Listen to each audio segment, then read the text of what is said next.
ትሁት እንግዲህ ከሚያሳዳት ሰው ጋር እየተሽለኮለኮች ትገኛለች ማለት ነው። ወጣ ብላ እንግዲህ በጨለማ የሆነ መንገድ ኑሯት ያንን ቦታ ደርሼ መጣሁ በማለት ወጣም ብላ ነበረ። ይሁን እንጂ ድንገት በዛ ድቅድቅ ጨለማ ወጣ ባለችበት እንግዲህ ያ ሰውዬ እየተከታተላት እንደሆነ ካወቀችም በኋላ ለመደበቅ ትሞክራለች። ፊት ለፊቷ ከየት መጣች ሳትባል ቲና ድቅን ትላለች።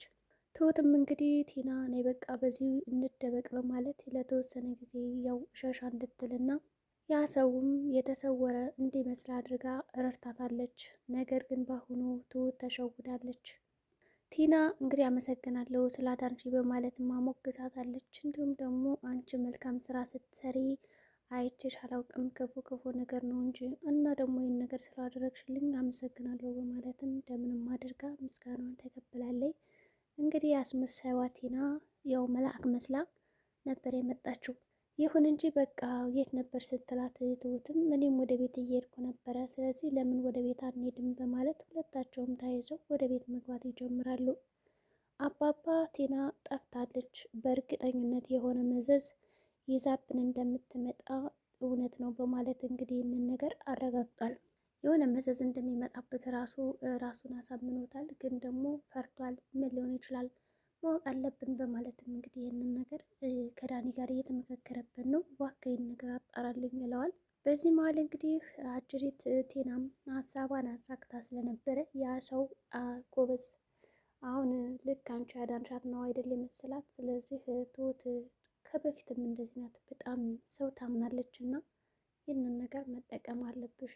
ስለዚህ እቅዳችን ተሳክቷል ማለት ነው። አሁን ወደ ዋና እቅዳችን የተሳካና የተሻገርን ይመስለኛል። ስለዚህ አስቢበት በማለት ትሁትን የሚፈልጋት ሰውም ለቴና ይነግራታል። ቴናም እንግዲህ በደስታ ነበር ያንን ነገር የተቀበለችው። ምክንያቱም በቀላሉ ትሁት አምናታለች። እንግዲህ የአጋሽ ተብዬው እኔ ከአንቺ ጋር በጨለማ ምንም አይነት የምሯሯጥበት ጊዜ የለኝም ብሎ አውቆ ነው የተዋትም እንጂ በእርግጥ እሷን መያዝ አቅቶት አይደለም። ግን ቀስ በቀስ እንድታምነው አድርጎ ከዛ በራሶች ነው ማስገባት የፈለገው። በተለይ ደግሞ ቲናን አምና ሰተት ብላ በራሷ እጅ እንድትመጣ ነበር የፈለገው።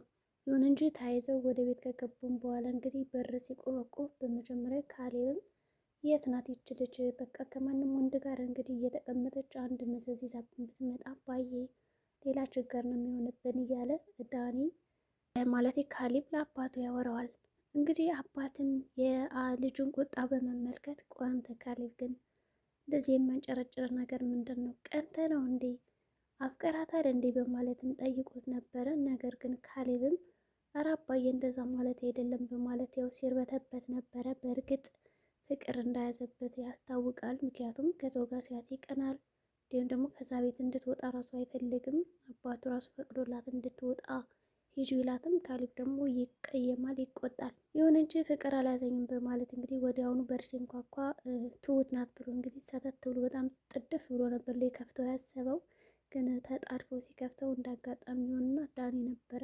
ዳኒን ሲያው ቢከፋውም እንግዲህ ገብቷል። ይሁን እንጂ ያው አባዬ በጣም መሸከው ተጨነቅን እያሉ ነው። ቆየት ብሎ ደግሞ ቲናና ትሁት ይመጣሉ። ከመጡም በኋላ የት ነበራችሁ ይላቸዋል ካሌብ። ደግሞስ እንዴት መጣችሁ ከአንድ ላይ በማለት አባባ ሲጠይቃቸውም ያው ትሁትን ወደ ቤት ሲመጣ አገኘኋት ይዣት መጣሁ በማለት እንግዲህ አጅሪት ቲና ለመላ ቤተሰቡ ታሳውቃለች። እሷም አዎ የሆነ ሌባ ምናምን ሊሰርቀኝ ሲል እሷ አዳነች በማለት እንግዲህ ወደ ውስጥ ትገባለች። አባባ አሁንም ቢሆን የትሁትን አይን በማየት እንግዲህ እንደፈራችና የሆነ ሰው እንደሚከታተላት የተረዳም ይመስላል።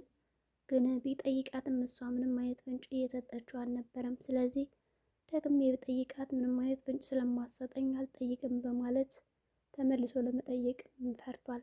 በሌላ በኩል እንግዲህ ኤደን ብቻዋን እያጉረመረመች ነበረ።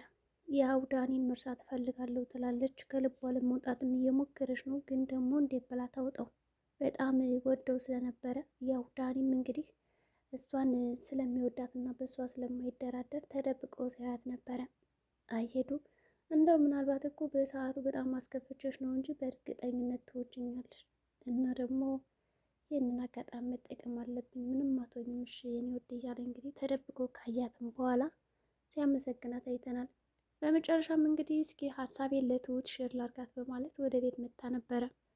አባባም እንግዲህ ዳኒን ያውል ዳኒ ይህችን ትሁት የምትባል ሰው እባክህ ተከታተልልኝ፣ ከዛ ውለታውን ከእኔ እሰጣለሁ ይለዋል።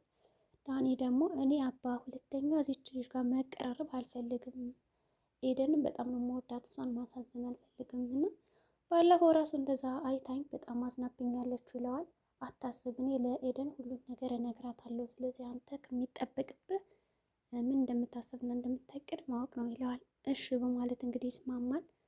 ይሁን እንጂ ቲና ወደ ቤት ከተመለሰች በኋላ አጋቿ ይደውልላታል።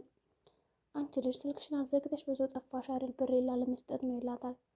ምን ነበር ያልከኝ? ማነህ ብላ እንግዲህ ልክ እንደማታውቀው ሰው አድርጋ ነበር ያናገረችው። አጋሹ በዚህ እንግዲህ በጣም ይበሳጫል።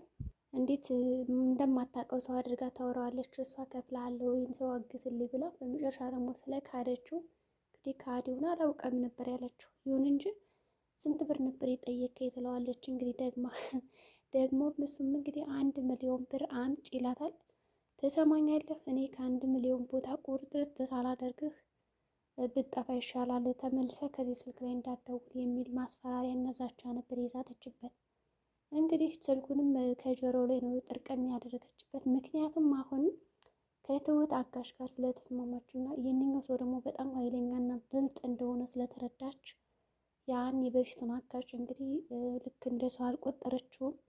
ጣል ጣል እያደረገችው ነው ያለ። በዚህ መካከል ደግሞ አጋች ብሬን አምጪ አታምጪ ያው እልክ ውስጥ ናቸው።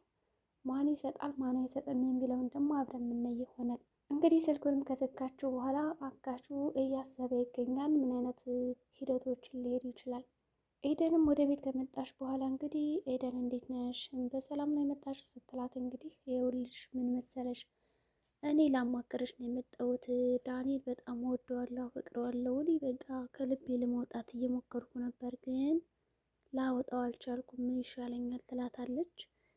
እንግዲህ ትሁትን በጣም ስለ ዳኒ የድሮ ታሪኩን አትመልከች፣ የአሁኑን ዳኒ ተመልከች። የአሁኑ ዳኒ በጣም ጥሩ የዋህ እና ደግሞ በጣም ስለሚወድሽ ሌላ እድል ብትሰጪው እና ህይወትሽን አብረሽ ብትቀጥይ እየተሻለ ነው ብዬ አስባለሁ ትላታለች።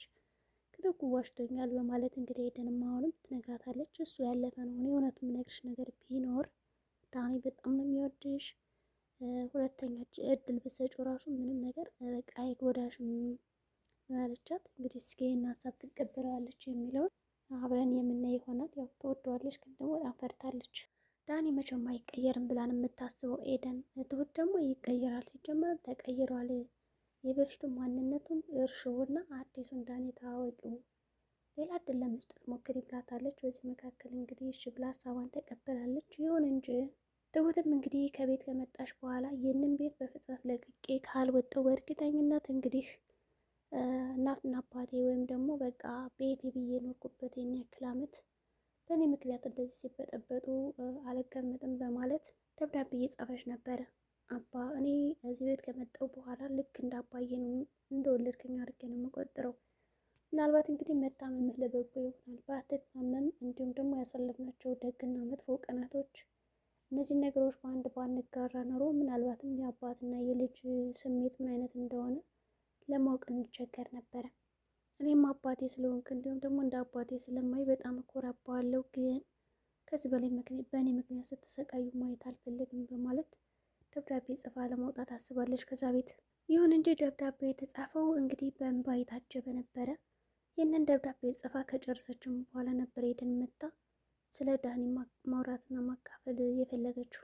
ትሁትም እንግዲህ የዛ ደብዳቤ ላይ ሁላችሁንም በጣም ወዳችኋለሁ የሚል ሀሳብና እንዲሁም ደግሞ ፍቅሯን ነበር ገልጻላችሁ የጻፈችው። ኤደን ከመጣች በኋላ እንግዲህ ይኸውልሽ አደራ አባዬና ይህን ቤት በማለት ታሰናበታታለች።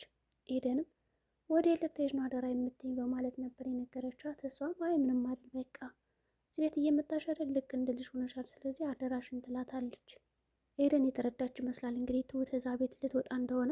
በሌላ በኩል ካሌብ ወደ ኪችን ከሄደ በኋላ ይህንን ሀብል ለምንድን ነው የማትሰጪው ለምትወጂው ሰው ይላታል። እንግዲህ ትሁትም ምንም ማፈቅረው ሰው የለኝም ብላ ገግም ትልበታለች። ይሁን እንጂ ጋሽ እያለችው ስትጠራው ደግሞ በጣም ተናዷል። እባክሽ በሌላ ነገር ቀጭኝ በቃ ግን ጋሻ አትበይኝ ይላታል። ምክንያቱም ካሌብ በይኝ ልክ የበፊቱ ፍቅራችን የበፊቱ መከባበራችን ነው እንዲመለስ የምፈልገው እንጂ ጋሽ ምናምን እያልሽ እንድትጠሪኝ አልፈልግም ይላታል። እሷም እንግዲህ እሺ ትለዋለች። ፍቅረኛም እንደሌላት ከነገረችው በኋላ በደስታ ነበር የታጀበው። እሺ በቃ ደህና ሆይ በማለት እንግዲህ ያው ወደ ኪችን ወጣ ብሎ ወደ ሳሎን ነበር የወጣው። በሌላ በኩል እንግዲህ አጋቹ አሁን ቲናን ከሶች ያስጣላትን ሰው በጩቤ እንግዲህ ፊት ለፊት ይዞ ለመጋፈጥ ወስኗል ማለት ነው። በሌላ በኩል ደግሞ አጅሪት ቲና ዳኒን መጠቀሚያ ልታደርገው አስባለች። ቀጠረችውና ወዲያውኑ ይኸውልህ ካሊብን አልወደውም፣ በእርግጠኝነት ያሳለፍኳቸው የፍቅር ጊዜያቶች ከአንተ ጋር ነው እና ፍቺው ካልከኝ እፈተዋለሁ፣ ምንም ችግር የለም እና በቃ አንድ ላይ እንሆን ትለዋለች። ግን ይህንን ካለችው በኋላ በሀሳብ ስምጥ ብላ ሞኝ እኔ አሁን ያንን ሀብታም ሰው ፈትቼ አንተን ማገባ ይመስላል በድህነት እያለች በልቧ ሙልጭ አድርጋ ተሰድበዋለች። ታያለህ መጠቀሚያ ነው ማድረግ በማለት እንግዲህ ፎከረችበት። ዳኒም በሁኔታዋ ተጠራጥሮ ስለነበረ በወዴት ሄድሽ በሀሳብ ይላታል። አይ ከዚህ ነኝ በማለት መለሰች። እንግዲህ ቲና ዳኒ መጠቀሚያ ልታደርገው ነው። የትሁት መጨረሻስ ምን ሊሆን ይችላል? በቀጣይ ቪዲዮ የምናየው ይሆናል። እስከዛው መልካም ጊዜ ይሆንላችሁ።